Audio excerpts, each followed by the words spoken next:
This is going to be a special edition of the weekly Wraith perk showcase. As to celebrate Kaneki being added to Dead by Daylight, we're going to be doing all 3 of these perks in order from worst to best. And if you're interested in my thoughts on the chapter, there will be a link in the title card and in the description. Forever Entwined is a very basic and the weakest of the 3 on Wraith. It's a very simple effect. Every hit adds a token with a max of 8, being able to lift and drop survivors 32% faster at max.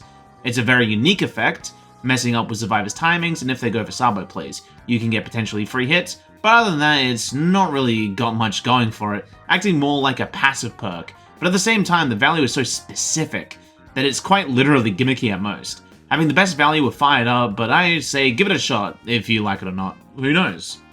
Hex, Nothing But Misery is my personal favourite to use with a simple hit and run playstyle, which Wraith is known for, to get those 8 basic hits to activate it, add maybe Serpent and Fast Pallet Break, Mega Windstorm, Mega Swift Hunt, or just a solid balance of perks and add-ons, you get the 5% hindrance for 15 seconds with a small cost of it being breakable, and being more of a mid to late game perk.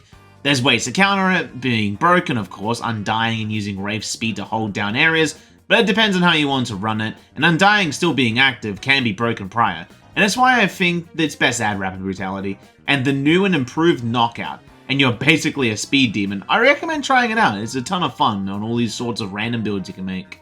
None Are Free is an endgame variant of Claustrophobia, but affecting the entire map and upright pallets. It's really crazy value, with a small downside of it being for 1 minute.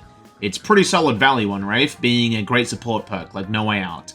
But I find that since Wraith doesn't have a real chase power, you only get 1, maybe 2 downs at most. But that also depends if survivors hired to run the timer. This can be counteracted with small things like All-Seeing or using Whispers effectively, and using No Word and No Way Out to make a full endgame build and other interesting ways to run it, but overall, just a nice and solid endgame perk overall, and honestly the best of the 3.